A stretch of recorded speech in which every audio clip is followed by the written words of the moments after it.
스펄전 목사님이 그 교회 성도님들과 같이 시골 마을을 한번 지나가게 되었습니다. 시골 마을을 지나가는데요, 어느 집 지붕 위에 커다란 바람개비가 있고요, 아마도 시골이기 때문에 이 바람개비, 바람 동력을 통해서 어떤 일을 하고자 했던 것 같습니다. 그 바람개비 날개에 글씨가 적혀 있었는데 글자가 눈에 들어왔습니다. 이런 것입니다. 하나님은 사랑이십니다.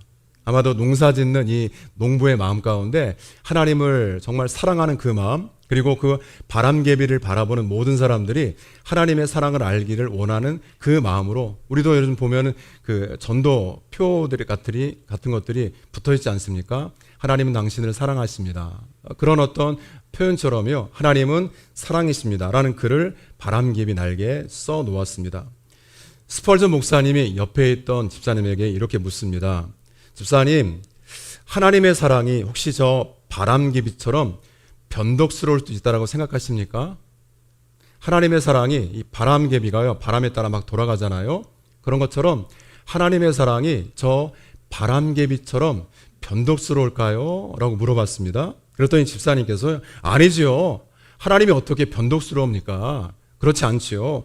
바람이 불든 안 불든 그 바람이 동풍이든 서풍이든 북풍이든 남풍이든 하나님은 한결같이 우리를 사랑해 주십니다 라고 말했습니다. 그러자 스펄전 목사님이 옆에 있던 다른 성도에게 묻습니다. 집사님도 그렇게 생각하십니까? 집사님도 하나님의 사랑이 바람처럼 변덕스러울 수 있다라고 생각하십니까? 라고 물었습니다. 그러니까 이 집사님도요, 아니죠, 아닙니다. 제가 알기는 하나님은 변하지 않으십니다. 변덕스럽지가 않으시고 저 바람개비의 중심축처럼 변함이 없으십니다. 다만 우리를 사랑하시는 방법이 사람과 상황에 따라서 좀 다양하게 바꾸실 뿐이죠. 그럼 어떻게 생각하십니까? 맞는 말이죠. 그러니까 스펄전 목사님의 이 대답에 두 집사님은 하나님은 절대 변함이 절대, 여러분, 변덕이라는 것은요, 이랬다 저랬다 하는 것입니다. 좀 표현이 그렇지만은요. 근데 하나님이 그런 분이 아니라는 것이에요. 옆에 있던 다른 집사님에게 묻습니다. 집사님도 같은 생각이십니까? 라고 물으니까 집사님이 곰곰이 생각하다가 목사님, 저는 하나님이 변덕스럽다고 생각합니다 라고 대답을 했습니다. 하나님이 변덕스럽다고 생각합니다. 왜 그렇게 생각하십니까? 물어보니까요, 하나님의 사랑이 바람처럼, 저 바람개비처럼, 그리고 바람처럼 변덕스러운 것은 제가 변덕스러운 사람이기 때문에 그렇습니다. 이렇게 설명을 이어갑니다. 하나님이 변덕스러운 나를 사랑하시기 위해서 스스로 변덕스러워지셨습니다. 무슨 말일까요? 여러분, 하나님은요, 때로는 이스라엘 백성들을 향해서요, 결정하신 것, 징계와 심판을 바꾸기도 하십니다. 정하셨지만 우리가 마음을 바꾸는 것처럼요, 바꾸시기도 하십니다. 이스라엘 백성들은 참 변덕스럽죠. 이랬다 저랬다 합니다. 왜냐하면 조금 전 하나님의 은혜를 경험했습니다. 그런데 조금이 지나니까요, 목이 마르다고, 물이 없다라고 원망하고 불평합니다. 그런데 그런 그들을 향해서 하나님은 어떻게 하십니까? 구름과 불기둥으로 인도하시고 반석에서 물을 내주시고, 그리고 매일 새벽마다 만나라고 하는 양식을 내려주십니다. 원망하고 불평하는 이스라엘 백성들의 이 진영에요, 민수기 10장을 보면은요, 불을 내리십니다. 불을 내리셨다가도 금방 바꾸세요. 모세가 기도하니까 그 마음을 바꾸셔서 그 불을 꺼주십니다. 이스라엘 백성들이 고기가 먹고 싶다고 하니까 어떻게 하신 줄 아십니까? 초자연적인 바람을 불게 하셔서 메추리 떼를 보내십니다. 메추라기를 보내셔서 냄새, 그 고기 냄새가 싫어할 때까지, 싫어하기까지 한 달 동안을 먹게 하셨습니다.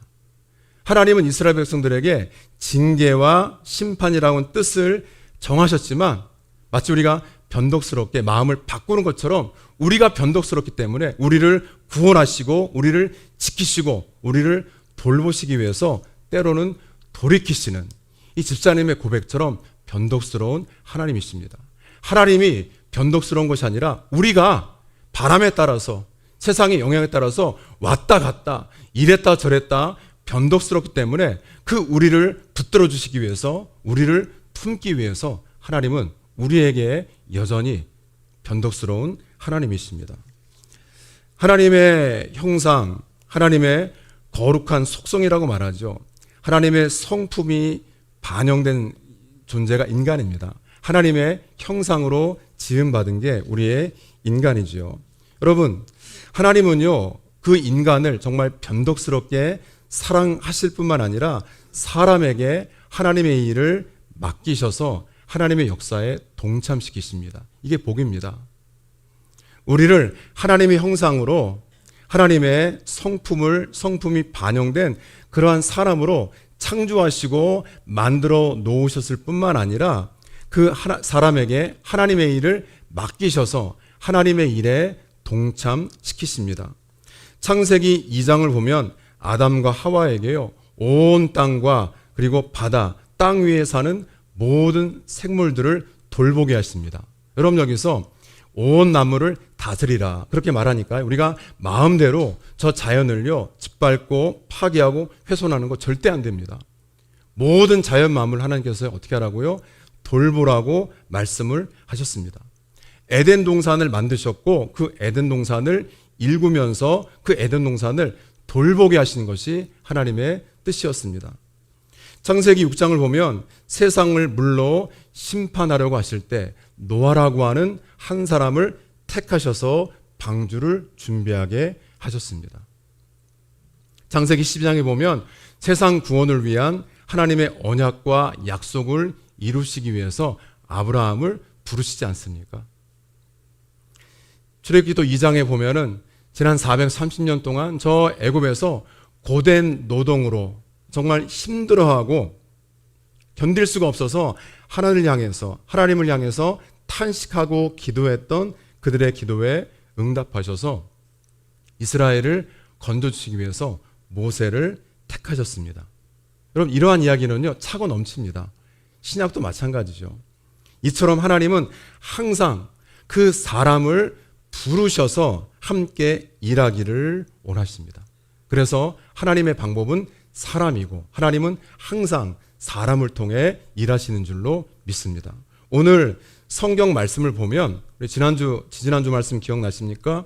이스라엘 백성들이 실패했던 광야에서 예수님은 사단의 시험을 이기시고 드디어 인류 구원을 위한, 한번 따라합니다, 공생애, 공적인 생애인 공생애를 시작하십니다. 그런데 그 사역의 시작이 바로 무엇이냐면 사람을 부르시는 것이었습니다. 여러분, 시험을 이기시고 사역을 시작하시는데 공생의 출발이 뭐냐면은 함께 일할 사람을 부르시는 것이 예수님의 첫 번째 사역이었습니다. 같이 오늘 본문 좀 읽어볼까요? 18절입니다. 갈릴리 해변에 다니시다가 두 형제 곧 베드로라 하는 시몬과 그 형제 안드레가 바다에 금을 던지는 것을 보시니 그분 어부라. 아멘. 갈릴리 해변에서 일상입니다. 어부기 때문에 고기를 잡고 또 고기를 잡고 이제 항구에 돌아온 다음에는요 그물을 손질하고 그 다음 출항을 준비하는 일상을 살고 있었던 베드로와 안드레 그리고 야고보와 요한을 예수님께서 부르셨습니다. 그리고 이렇게 말씀하시죠. 나를 따라오너라. 내가 너희로 지금은 고기를 잡고 있지만 고기 잡는 어부가 아니라 사람을 낚는, 사람을 변화시켜서 하나님 품으로 인도하는 목자가 되게 할 것이라고 말씀을 하셨습니다. 여러분, 당시에는요 제자가 되기 위해서는요 사람들이 그 당시에 선생님이 스승이 랍비였거든요. 랍비를 찾아갑니다. 찾아가서 좀 나를 좀 제자로 받아주세요. 나를 좀 제자로 받아주세요. 내가 당신에게 선생님께 배우기 원합니다. 그렇게 찾아가서 요청을 하면 그 선생님 랍비가 허락하고 그 랍비 선생님에게 수업료를 지불하고 제자가 되었습니다. 그런데 여러분, 예수님은 어떻게 하셨습니까? 베드로와 그리고 안드레가 야고보 요한이 예수님께, 예수님 제가 제자가 되겠습니다. 간청을 하고 제가 그 대신에 가르침을 받는 대신에 이러한 수업료를 제가 등록금을 내겠습니다. 그렇게 하지 않았습니다. 예수님이 손수 직접 부르셨고 아무런 조건도 없이 아무런 대가도 없이 그들을 제자로 삼으셨습니다. 그럼 여기서 중요한 게 있는데요. 예수님과 제자들의 관계는요, 그 당시에 랍비와 제자의 관계가 아니라 하나님이 이스라엘을 선택하신 것처럼 예수님께서 제자들을 주권적으로 선택하신 것입니다. 그들의 형편을 보지 않았습니다. 그들의 외모를 보지 않았습니다. 그들의 학력이요, 그들의 삶의 어떤 여러 가지 역량이요, 보지 않았습니다. 마치 하나님께서 서두에 말씀을 드린 것처럼 시대를 구원하기 위해서 노아를 선택하시고 아브라함을 부르시고 그리고 모세를 선택하신 것처럼 하나님의 주권에 의해서 그 사람들을 부르시고 뽑으신 것처럼 예수님께서도 직접 그들을 선택하고 뽑아 주신 것입니다. 그런데 여러분, 여기 보면 베드로와 안드레 그리고 야고보와 요한 2명씩 부르셨죠. 이런 표현이 자주 있습니다. 그 이유는요, 그 당시에 2라는 숫자가요, 증인을 상징합니다. 어떤 사건과 어떤 목격한 일에 대해서 한 사람이 증언하면 신빙성이 없습니다. 그렇기 때문에 두 사람의 증인이 필요하기 때문에 2이라는 숫자는 증인을 의미합니다. 예수님께서 베드로와 안드레, 야고보와 요한 이렇게 2명씩 부르신 것은 이들이 증인이 될 것이다. 어떤 증인이요? 하나님 나라에, 그리고 예수님이 하시는 그 일에 앞으로 증인으로 쓰임 받을 것을 암시하고 있습니다. 사람을 하나님께 인도하는 목자가 될 것인데 그 사람들에게 하나님이 어떠한 분이신지를 드러내고 알려주는 증인이 되도록 두 사람씩을 부르신 것입니다. 여러분, 그 비전 선언문이라고 들어보셨습니까?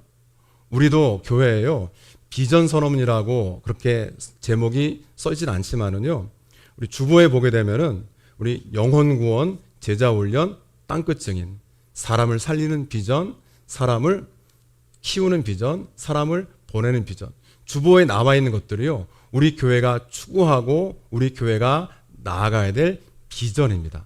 그런데 회사라든지 또 교회, 아마 여러분들도 각자 나름대로 비전 선언문을 가지고 항상 그 비전 선언문을 마음에 품고서 앞으로 나아가는 또 교회도 또 회사도 가정도 있습니다.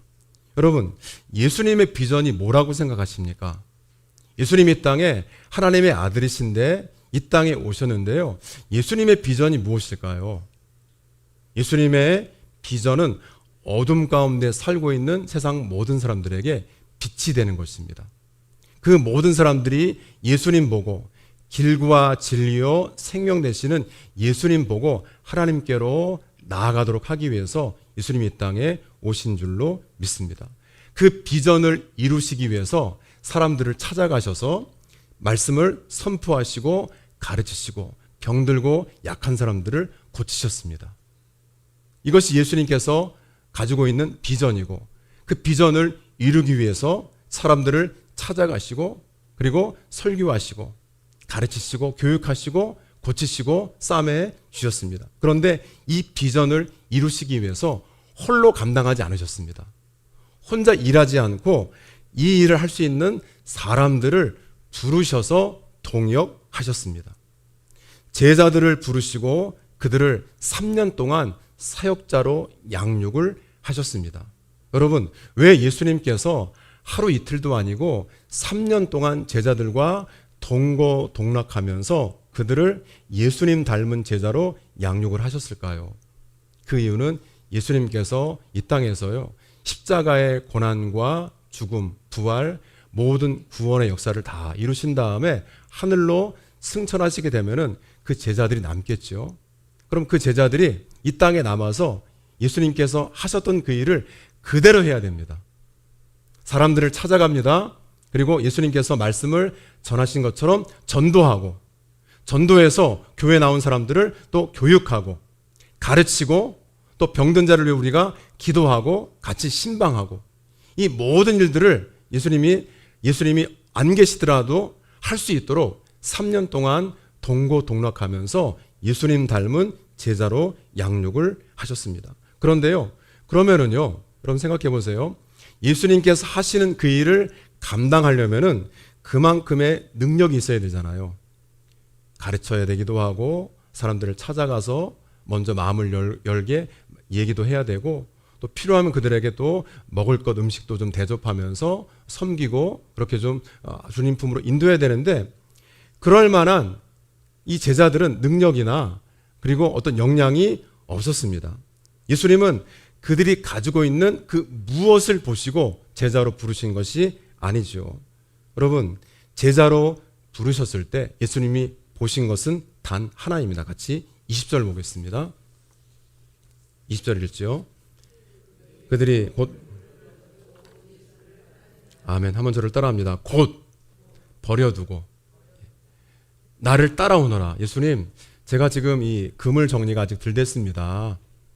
그리고 이번에 제가 고기를 좀 덜 잡았기 때문에 다음에 내일 제가 나가서 고기를 좀 많이 잡아놓고 좀 저축을 해놓은 다음에 또 저 창고에 좀 그렇게 가득 쌓아놓은 다음에 제가 그 다음에 예수님을 따라가겠습니다. 예수님, 이 그물이, 이 고기 제가 지금 대출받아 산 건데 이거 대출을 갚으려면 아직까지도 많이 남아있는데 이거 유일한 제 재산인데 어떻게 이것을 제가 놔두고 예수님을 따라가겠습니까? 여러분, 그런 말한 제자 하나도 없습니다. 예수님은 그 제자들이 지금 가지고 있는 지식을 본 것이 아니라, 경험을 본 것이 아니라, 할 수 있는 능력을 본 것이 아니라 오로지 하나, 곧 버려두고 따르는가를 보고 계셨습니다. 반복되죠. 22절에도 그들이 곧 배와 아버지를 버려두고 예수를 따르니라. 아니, 어떻게 아버지를 버려요? 여러분, 이 비슷한 말이 창세기 12장 1절에 나옵니다. 아브라함이 하나님께 부름받았을 때 고향과 친척과 아버지의 집을 떠났습니다. 이 말은 우리의 인생의 주인이 바뀐 것입니다.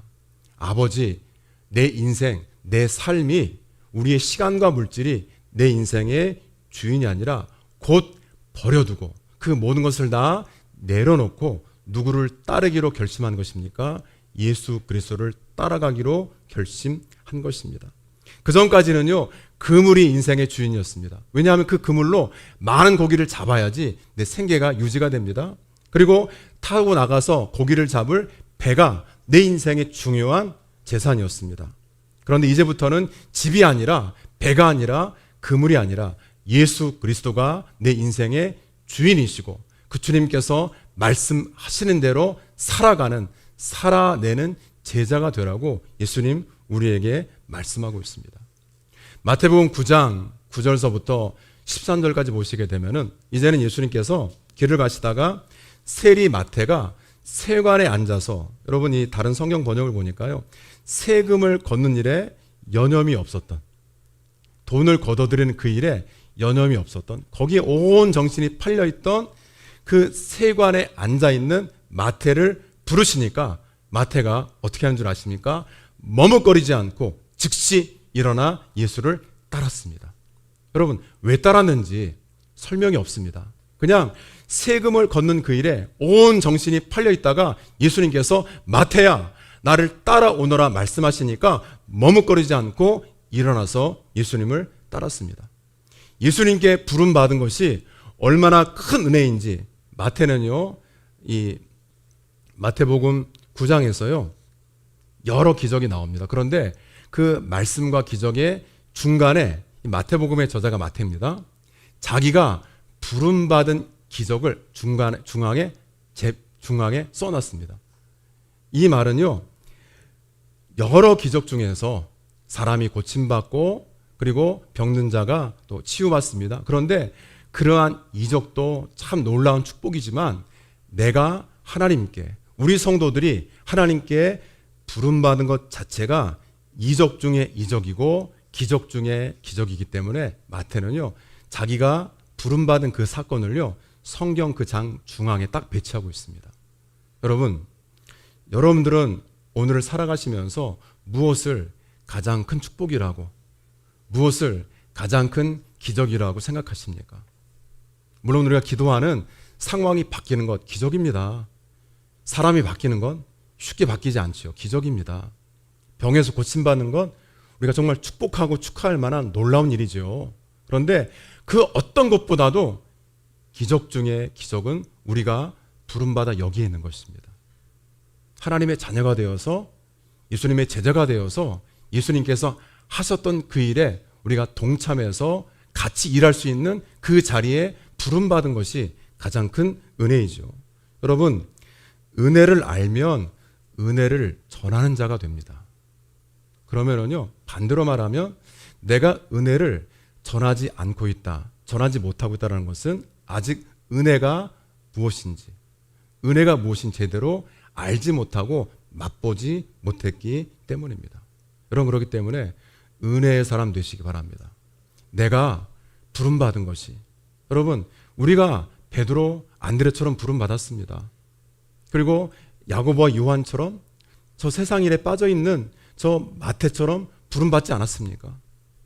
그들이 얼마나 큰 은혜인지 곧 버려두고 예수를 따르니라. 예수님은요, 그것밖에 보지 않았습니다. 그것만 보셨습니다. 앞으로도 여러분께서 하나님의 일을 감당하실 때 하나님 그걸 보세요. 교회에서 또 우리 모든 성도들이 어떤 일을 부탁하게 될 때요, 곧 내 일을 버려두고 따르는가, 곧 내가 하고 있는 그 일을 잠시 내려놓고 주님의 일을 먼저 하고 있는가 라고 하는, 여러분 이 사실을 기억하시기를 주님의 이름으로 부탁을 드립니다. 저와 여러분들의 삶의 방향이 하나님 나라의 방향에 우리가 일치가 되어야 됩니다. 하나님 나라를 지금 어느 곳에 부르고 있구나, 못하기 원하시는구나. 세상의 일과 환경과 우리 겪고 있는 어려움들, 거기에 우리가 사로잡혀서 그냥 거기에 끌려가는 그런 사람이 아니라 하나님께 사로잡혀서 세상의 어려움도 이기시고 하나님 주시는 힘과 능력으로 하나님이 펼쳐가시는 그 역사의 중심에 서 있는 우리 교회와 성도 되시기를 주님의 이름으로 축복합니다. 여러분, 능력은 고민하지 마세요. 은사는 고민하지 마세요. 물질은 고민하지 마세요. 건강은 고민하지 마세요. 그거는 우리가 고민할 몫이 아닙니다. 부르셨다면, 그 부르심에 순종한다면 그것은 하나님이 주실 몫입니다. 하나님이 허락하실 몫이죠. 우리가 해야 될 일은 부르셨을 때 즉시 순종하는 것입니다.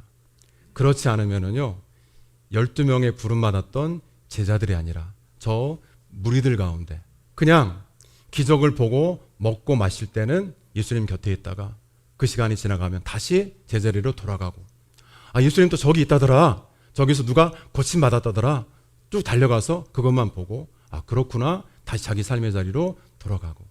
여러분, 그러한 무리의 신앙이 아니라 즉시 부르심에 순종하고 따라가는, 지금까지는 주저했지만 머뭇거리지 않고 내려놓고 온전히 주님께서 나아가시는 그 방향에 우리가 한 방향으로 나아가시는 성도 되시기를 주님의 이름으로 축복합니다. 이것이 제자의 삶인 줄로 믿습니다.